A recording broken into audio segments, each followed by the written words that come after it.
অর্থ পাচার আইনে যুক্ত হচ্ছে সাইবার অপরাধ, জুয়া ও পর্নোগ্রাফি। নতুন অপরাধ যুক্ত করায় সায় নেই আইনজীবীদের।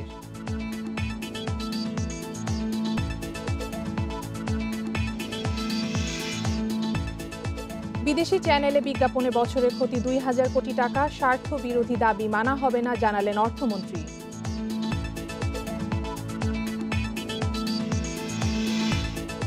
বেনাপোলে পেঁয়াজের দাম কেজিতে বেড়েছে ১৫ টাকা। ভারতীয় পেঁয়াজ কম আসার কারণ বলছেন ব্যবসায়ীরা।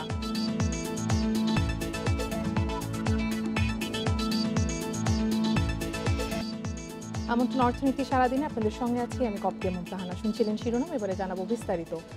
অর্থ পাচার আইনের আওতায় যুক্ত হতে যাচ্ছে সাইবার অপরাধ, পর্নোগ্রাফি, জুয়া ও অনলাইন জুয়া। ইন্ডিপেন্ডেন্ট টেলিভিশনকে একান্ত সাক্ষাৎকারে কথা জানিয়েছে বাংলাদেশ টেলিযোগাযোগ নিয়ন্ত্রণ কমিশন বিটিআরসি। তবে অপরাধের শাস্তির বিষয়ে উদ্যোগী না হয়ে অর্থ পাচার আইনে নতুন অপরাধ যুক্ত করাকে সমর্থন করছেন না আইনজীবীরা। ইন্টারনেট দুনিয়ায় ক্রমেই বাড়ছে সাইবার অপরাধ। আপত্তিকর ভিডিও ছড়িয়ে দেওয়া ও অনলাইন জুয়া সহ তালিকায় প্রতিদিনই যুক্ত হচ্ছে প্রতারণার অভিনব কৌশল। বিটিআরসির তথ্য মতে গত এক বছরে বন্ধ হয়েছে ২২,০০০ পর্নোগ্রাফি ও জুয়ার সাইট, ৪,৮৮৮টি ফেসবুক লিঙ্ক, ৬২টি ইউটিউব লিঙ্ক ও ৬০টি ওয়েবসাইট।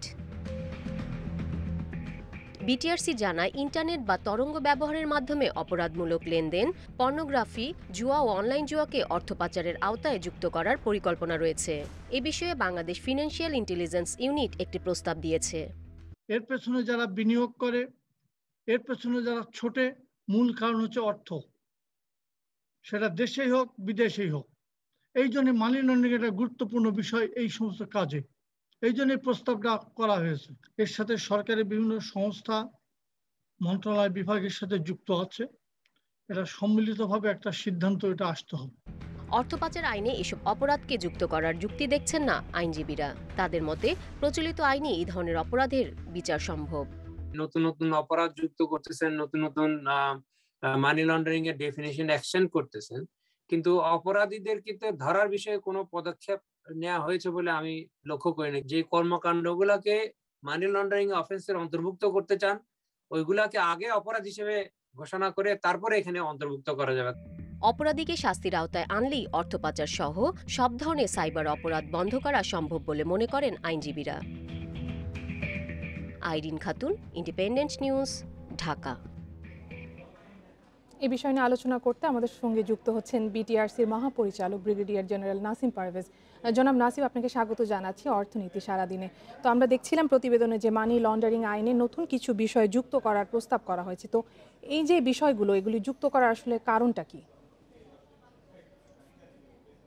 এটা আইনগত বিষয়ে আমার মনে হয় আমি কমেন্টস করাটা ঠিক হবে না, কারণ আমরা হচ্ছে BTRC, Bangladesh telecommunication regulatory commission. আমরা যে টেলিযোগাযোগ বিষয়গুলো নিয়ন্ত্রণ করি। এখন আপনি যে বিষয়টা নিয়ে আসছেন, এটা হচ্ছে মানি লন্ডারিং প্রতিরোধ আইন। আইনে কোন কোন অপরাধকে অন্তর্ভুক্ত করা হবে অথবা করা হবে না, এটা পুরো বিষয়টা আমার মনে হয় যারা আইন প্রণেতা এবং বিশেষ করে যেটা আমরা বলছি যে বিএফআইইউ, তারা এই বিষয়গুলো আসলে বিবেচনা করবে। এই বিষয়ে আমাদের আসলে কোনো কমেন্ট নেই। জি, কিন্তু আমরা এটাও দেখছিলাম যে বিশ্লেষকরা বলছেন যে প্রচলিত আইনে যে আছে তা দিয়ে এই ধরনের সাইবার অপরাধ দমন করা সম্ভব। এই বিষয়ে আসলে আপনি কি মনে করছেন? হ্যাঁ, বিষয়টা হচ্ছে যে বিষয়গুলো বলা হচ্ছে এখানে, ধরেন পর্নোগ্রাফি, জুয়া খেলা। শুনতে পাচ্ছেন আমাকে? জি, আপনাকে আমরা শুনতে পাচ্ছি। পর্নোগ্রাফি, জুয়া খেলা, এই বিষয়গুলোর সাথে কিন্তু অর্থের একটা সম্পর্ক আছে। সো এই অপরাধগুলো আমরা যেটা করি, আইন শৃঙ্খলা রক্ষাকারী বাহিনী যখন এটা আইডেন্টিফাই করতে পারে বা আমাদেরকে জানায়, তখন আমরা যেটা করি, এই রিলেটেড যে ওয়েবসাইট গুলো আছে এগুলো আমরা ব্লক করে দিই। এখন যেটা হবে, আইন শৃঙ্খলা রক্ষাকারী বাহিনী এই অপরাধগুলো যারা সংঘটিত করেছে তাদেরকে ধরতে পারলে তখন তার পিছনের যে ফাইন্যান্সিয়াল ক্রাইম গুলো আছে তখন কিন্তু ইজিলি আইডেন্টিফাই করতে পারবে। সেই হিসেবে আমি বলতে পারি যে বিটিআরসি আইন শৃঙ্খলা রক্ষাকারী বাহিনীকে তার তদন্ত কার্যে সহায়তা করতে পারবে। আমাদের টেলিযোগাযোগ নেটওয়ার্ক বা প্ল্যাটফর্মকে ব্যবহার করে যদি ফাইন্যান্সিয়াল কোনো অপরাধ করে, সেক্ষেত্রে আমরা তাদেরকে সহযোগিতা করব। আমরা এর আগেও করেছি, অনলাইনে জুয়া খেলার ক্ষেত্রেও আমরা তাদেরকে সাহায্য করেছি। তো এরকম পর্নোগ্রাফির ক্ষেত্রেও আমরা তাদেরকে সহায়তা করেছি ধরার জন্য। জি, এই ধরনের আইনে এই ধরনের বিষয় যুক্ত করলে কি এই ধরনের অপরাধ কমে আসবে, কি মনে হয় আপনার? আমার তো মনে হয় ডেফিনেটলি, আমার অবশ্যই মনে হয়, বিকজ তখন আমাদের অনেক ক্লোজ আই থাকবে এবং পরবর্তীতে যখন আমাদের আসলে বাংলাদেশ ফাইন্যান্সিয়াল ইন্টেলিজেন্স ইউনিটের সাথে আমাদের মিটিং গুলো হবে, তখন যে সমস্ত কারিগরি বিষয় থাকে, টেকনিক্যাল বিষয়গুলো থাকে, এই বিষয়গুলোতে কিন্তু বিটিআরসি সহযোগিতা প্রদান করবে। আইনগত বিষয়গুলো কিন্তু আইন প্রণেতারা দেখবে, এখানে আমাদের আসলে কিছু বলার নেই। কিন্তু আমরা তখন যখন আপনি চিন্তা করেন যে যার ক্রেডিট কার্ড নাই সেও কিন্তু অনলাইনে জুয়া খেলছে, তার মানে এখানে আপনি দেখবেন যে কেউ না কেউ ডিস্ট্রিবিউটর বা রিটেলার হয়ে অর্থটা কিন্তু ফিজিক্যালি কালেকশন করছে, পরবর্তীতে এই অর্থটা কিন্তু চলে যাচ্ছে ওপারে, এটা আইদার হুন্ডির মাধ্যমে যাচ্ছে, অন্য কোনো বিষয়ে যাচ্ছে। তো এই পুরো বিষয়টা কিন্তু যারা তদন্ত করবে তারা দেখবে। আমরা কি করব, আমরা আমাদের টেলিযোগাযোগ নেটওয়ার্ক প্ল্যাটফর্মকে ব্যবহার করে যখন এটা করবে, তখন আমরা এটাকে আইডেন্টিফাই করার চেষ্টা করব যে বেসিক্যালি কোন ওয়েবসাইটের মাধ্যমে হচ্ছে, এটাকে নিয়ন্ত্রণ করার বিষয়, এবং তারপরে যদি আরো ফার্দার কিছু ইনফরমেশন কালেক্ট করতে পারি, এই তথ্যগুলো আমরা আইন শৃঙ্খলা রক্ষক বাহিনীকে দিব। সেই হিসেবে দুইজনের যৌথ প্রয়াসে আমার মনে হয় এটা বন্ধ হতে পারে, আরো বেশি বন্ধ হতে পারে। জনাব নাসিম, আমাদের সাথে যুক্ত হওয়ার জন্য অনেক ধন্যবাদ। চলে যাচ্ছি পরের খবরে। দেশে সম্প্রচার করা বিদেশি চ্যানেলগুলোয় বিজ্ঞাপন মুক্ত ক্লিন ফিড না থাকায় বছরে ২,০০০ কোটি টাকার ক্ষতি হচ্ছে জানিয়েছেন তথ্য ও সম্প্রচার মন্ত্রী ডক্টর হাসান মাহমুদ। তিনি বলেন, ভারত, পাকিস্তান, শ্রীলঙ্কা সহ বেশিরভাগ দেশে ক্লিন ফিডের বিদেশি চ্যানেল প্রচারিত হয়। দেশের ও মিডিয়ার স্বার্থ বিরোধী কোনো দাবি মেনে নেওয়া হবে না জানিয়ে মন্ত্রী বলেন, কেউ আইন ভঙ্গ করলে ব্যবস্থা নেবে সরকার। ক্লিন ফিড না থাকায় ১ অক্টোবর থেকে বন্ধ আছে বেশিরভাগ বিদেশি চ্যানেলের সম্প্রচার।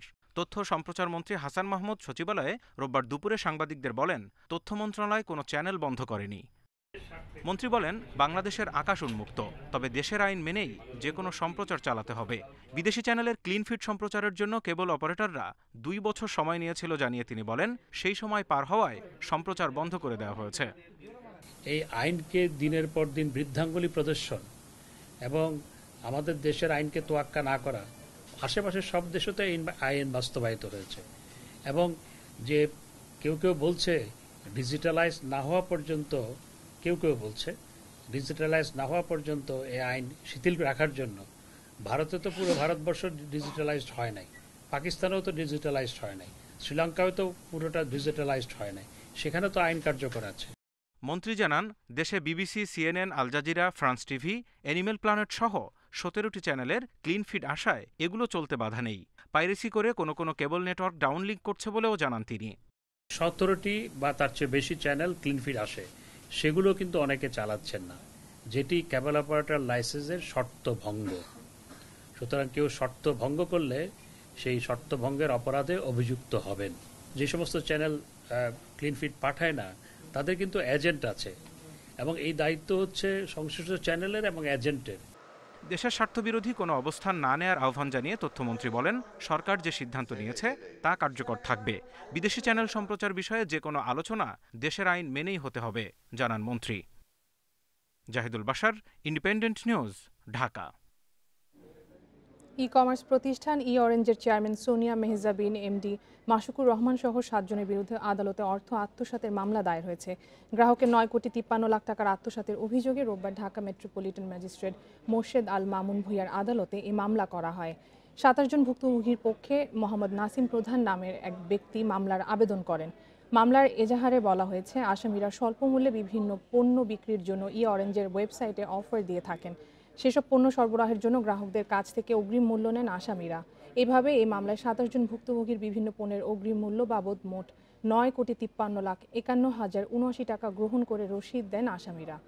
কিন্তু পণ্য ডেলিভারি না করে বিভিন্ন অজুহাতে সময় ক্ষেপণ করে অরেঞ্জ। সম্প্রতি মালিকানা হস্তান্তর হওয়ার কথা বলে সব ধরনের পণ্য ডেলিভারি স্থগিত করে আসামিরা আত্মগোপন করে। ভ্যালিকে নজরদারির মাধ্যমে ব্যবসা করার সুযোগ দেওয়ার দাবি জানিয়েছে ভ্যালির মার্চেন্ট এবং ভোক্তারা। রোববার ঢাকা রিপোর্টার্স ইউনিটিতে এক সংবাদ সম্মেলনে দাবি জানানো হয়। এ সময় প্রতিষ্ঠানটির সিইও রাসেল ও চেয়ারম্যান শামীমার মুক্তিসহ 7 দফা দাবি জানায় মার্চেন্ট এবং ভোক্তারা। অন্যান্য দাবিগুলোর মধ্যে রয়েছে করোনার সময় বিভিন্ন খাতের মতো কমার্স প্ল্যাটফর্মগুলোকে প্রণোদনা দেওয়া। এছাড়াও সংবাদ সম্মেলনে আরও জানানো হয়, প্রায় ৭৪ লাখ গ্রাহক ও প্রায় ৩৫,০০০-এর বেশি বিক্রেতা ভ্যালির সঙ্গে সরাসরি জড়িত। বাণিজ্য মন্ত্রণালয়ের নেতৃত্বে স্বরাষ্ট্র অর্থ, আইসিটি মন্ত্রণালয় সহ সংশ্লিষ্ট দপ্তরগুলোকে নিয়ে একটি কমিটি করে এই সংকট সমাধানের দাবি জানানো হয় সংবাদ সম্মেলনে।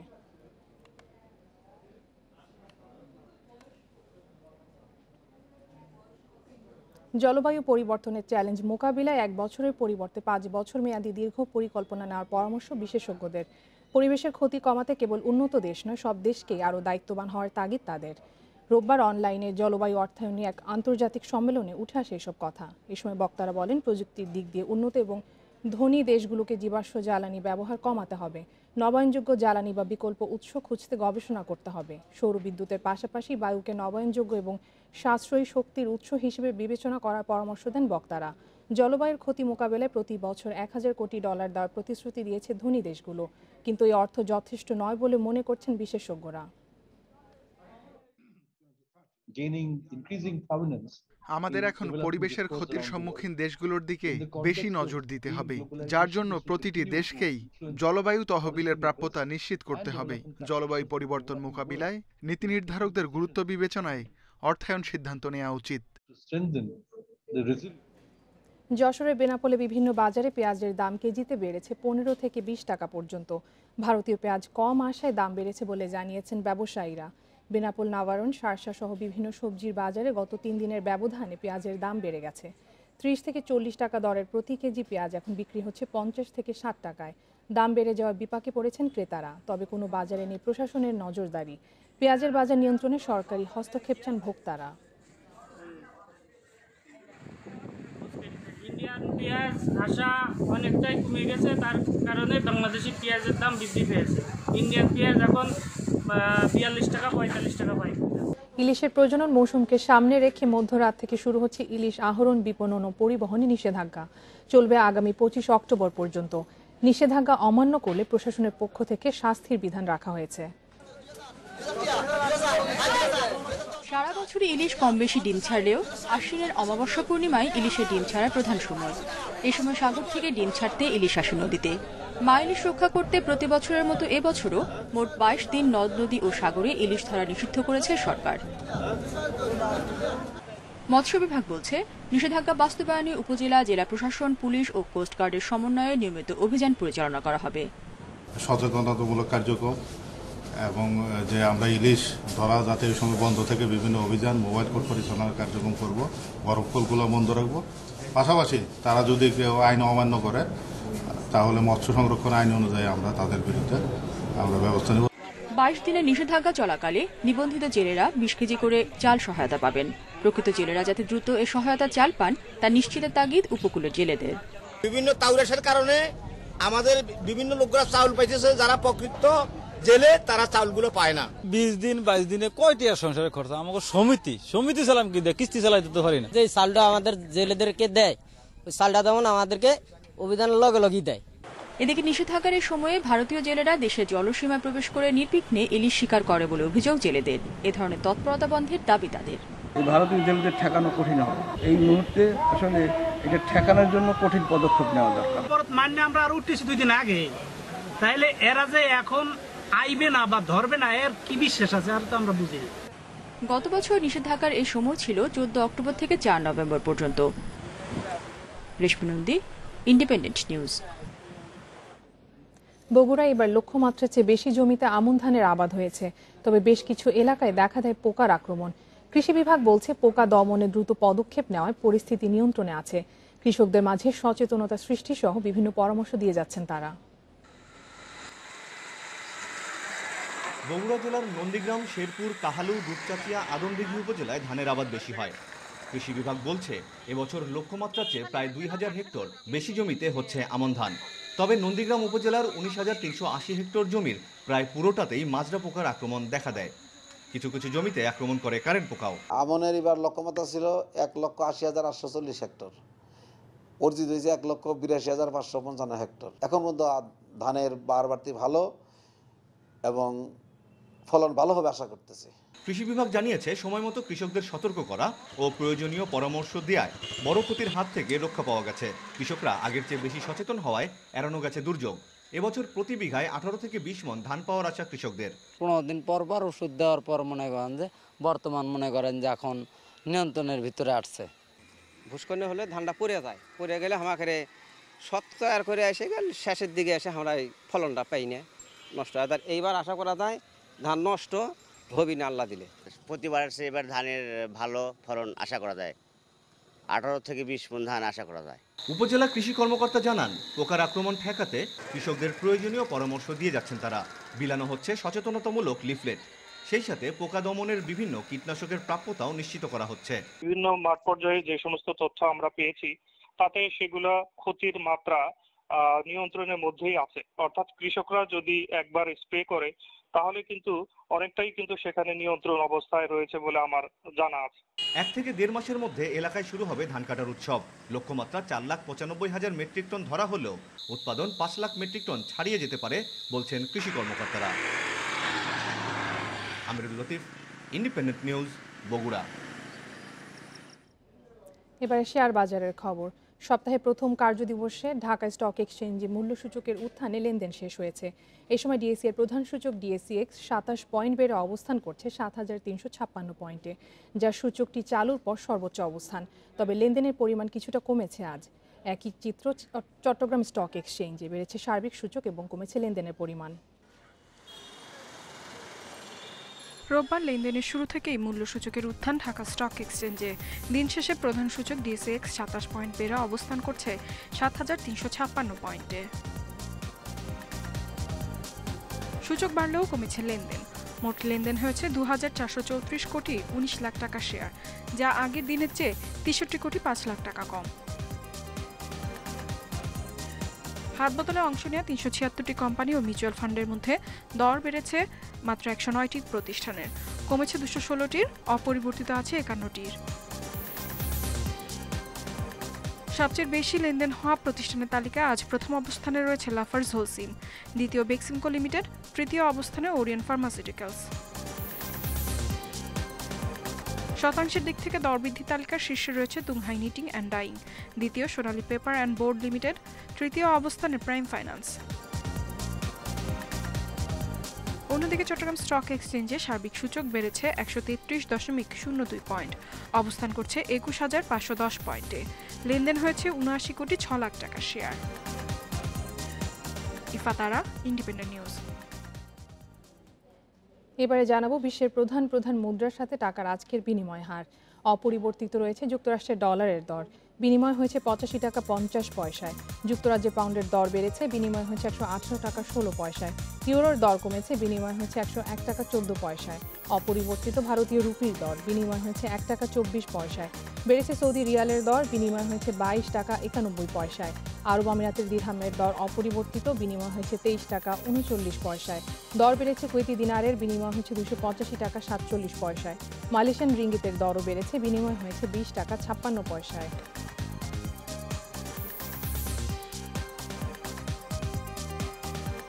এই ছিল আজকের অর্থনীতি সারাদিনে। ইন্ডিপেন্ডেন্ট টেলিভিশনের সব খবর আরও জানতে চোখ রাখুন ফেসবুক, ইউটিউব এবং টুইটারে। আমন্ত্রণ আমাদের পরের আয়োজনে।